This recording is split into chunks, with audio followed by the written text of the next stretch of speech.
Sevginin iz düşümü ucsuz-bucaqsız dağların qoynundan əsrlərin izi ilə yazılmış Günəşliyə adlı kiçik bir kənd yerləşirdi. Bu kəndin dar daş yolları, qədim ağacları və hər küncündə fısıldayan dastanları insan ürəklərində dərin izlər buraxırdı.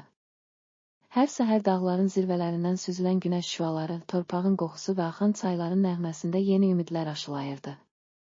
Kənd əhalisi torpaqla, ənənələrlə və keçmiş nəsillərin hikmət dolu sözləri ilə böyüyüb onların hər biri həyatın həm acı, həm şirin tərəflərini, sevgi və kədərin, inam və mərhəmətin iç-içə keçdiyi əsl mənzərəsini özündə əks etdirirdi.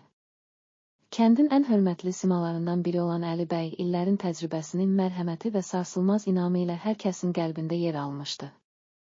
O, gəncliyindən bəri kəndin hər daşının, hər ağacının, hər bir çayın tarixini bilirdi və bu tarixləri gənclərə izah edərək həyatın dərin mənasını çatdırmağa çalışırdı. Əli bəyin yanında sakit və düşüncəli Hüseyn də vardı. Hüseyn, insanın içindəki zəiflik və gücü, həm kədər, həm də sevincin ahəngini hiss edən bir müəllim kimi kəndin gənclərinə həyatın ən vacib dərslərini öyrədirdi. Bu kəndin ən gözəl qızı isə Leyla idi. Leyla həm təbiətin incə gözəlliyini, həm də insanın ürəyində yanan səmimi duyğuları özündə cəmləşdirirdi. Hər səhər erkən oyanıb evinin qabağında yerləşən kiçik bağında açan gül və lalələrə baxan Leylanın gözlərində həm gəncliyin parıltısı, həm də həyatın kədərli, amma ümid dolu sirlərinin əks olunduğunu görmək olurdu. Onun səmimi təbəssümü kəndin dar küçələrində səpələnən qoxu kimi insanlara dərin sevgi və mərhəmət bəxş edirdi.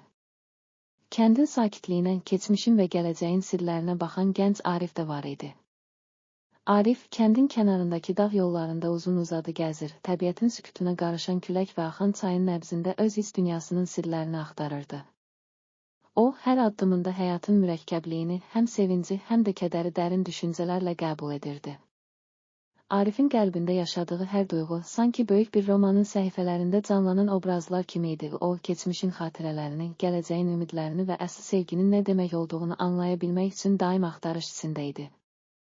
Hər şeyin mərkəzində isə sevginin özünün izləri dayanırdı. Kəndin qədim məclis evindən Əli bəy və Hüseyn gənclərə həyatın incə sirlərini, sevginin, mərhəmətin və ümidin gücünü öyrədirdilər. O günlərdə gür yağışların, quraqlıqların, kədər və sevinc anlarının üz-üzə gəldiyi dövrlərdə sevgi insanın qəlbində ən qiymətli xəzinə kimi parıldayırdı. Hər kəs keçmişin acı dərslərindən öyrənərək gələcəyə ümidlə baxır, hər çətinliyə qarşı bir-birinə dəstək olurdu. Bir yaz səhəri günəşin altın sarı şüaları kəndin dar küçələrində oynayarkən Arif, kəndin mərkəzindəki qədim məclisdəki söhbətlərdən ayrılmayaraq evindən çıxıb bağa doğru yola düşdü. O, təbiətin o incə sirlərini, çiçəklərin açılışının, quşların nəğməsinin, torpağın təzələnməsini öz qəlbində izah etmək istəyirdi. O, anın sükunətində Leyla da öz bağında oturub, təbiətin dərin mənalarını düşünürdü. Onun gözləri sanki keçmişin və gələcəyin bütün rənglərini, sevgi və kədərin ahəngini əks etdirirdi. Arif bağa çatanda gözləri dərhal Leylanın incə siluetinə ilişdi. Onların arasında ilk dəfə sözlər olmadan da danışan o dərin baxışlar yarandı. Sanki ikisi də bilirdilər ki, sevgi, o əsl sevgi, yalnız fiziki yaxınlıqdan ibarət deyil, insanın ruhunun həyatın hər anında həm sevinclə, həm də kədər ilə birləşdiyi bir ahəngdir. O gün bağın gül açan çiçəkləri arasında Arif və Leyla bir neçə sözlə ürəklərindəki duyğuları paylaşdılar. Leyla, deyə Arif səmimi bir səslə söylədi, həyatın hər anı həm acı, həm də şirin duyğularla doludur. Amma mən inanıram ki, sevgi bütün bu rəngləri, bütün bu duyğuları bir araya gətirərək bizi bir-birimizə daha da yaxınlaşdırır. Sən mənim üçün təkcə gözəlliyin, həm də həyatın dərin mənasının bir simvolusan. Leyla, Arifin sözlərini dinləyərkən gözlərində dərin bir hüzur və ümid işığı yanmağa başladı. O, sakitcə cavab verdi, Arif, mən də sənin kimi hiss edirəm.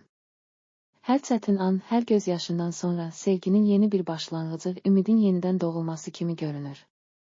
Bizim ürəklərimizdə yanan bu işıq, həyatın hər qarışıq anını aydınladan əsl gücdür.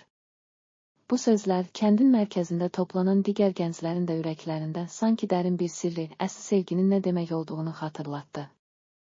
O gün kəndin meydanında, qədim məclisdə və dar küçələrində sevgi bir daha hökm sürürdü.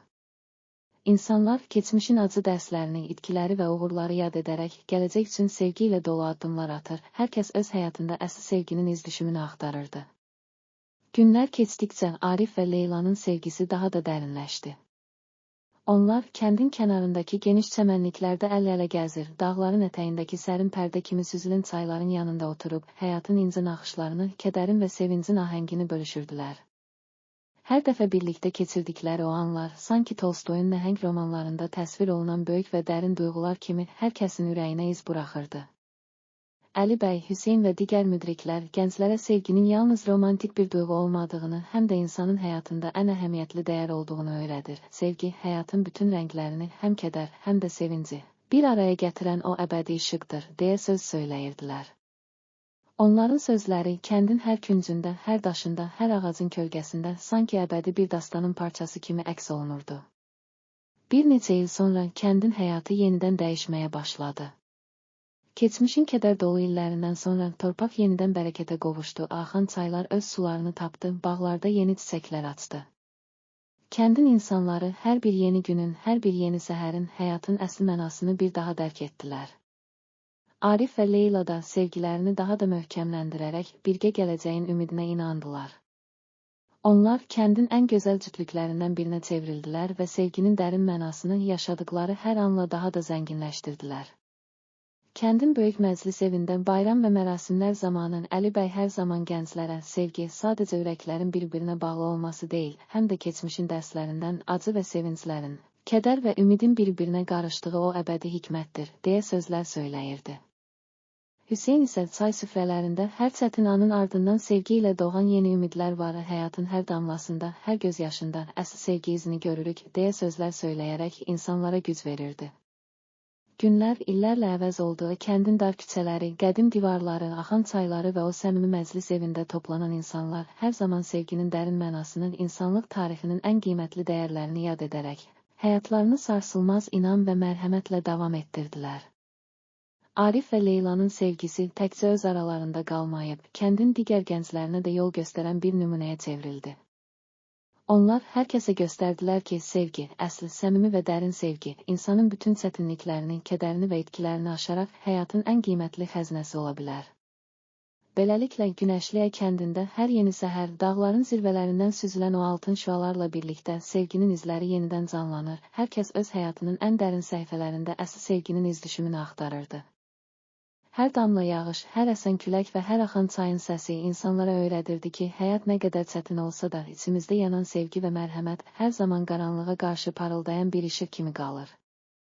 Bu nağıl, Tolstoyun romanlarında gördüyümüz kimi geniş ürəklə həyatın bütün rənglərini, həm acı, həm şirin, həm kədər, həm də sevinci, özündə birləşdirən, insanın ən dərin duyğularını, xəyallarını və əzmkarlığını əks etdirən, sarsılmaz inam və əbədi ümidin dastanı kimi nəsildən nəsilə ötürüldü. Kəndin sakinləri sevginin izdüşümü adını verdikləri bu hekayəni yalnız şəxsi bir sevgi nağılı kimi deyil, həm də insanlığın, təbiətin və ənənələrin sarsılmaz dəyərlərini xatırladan bir simvol kimi yadda saxladılar.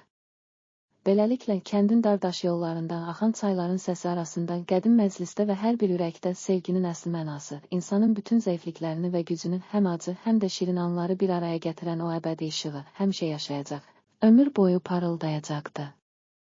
Sevgi ilə böyüyən, sevgi ilə öyrədilən bu nağıl hər kəsin qəlbində əbədi iz buraxan, insanın öz içindəki əsl həyatın, mərhəmətin və inamın simvoluna çevrildi.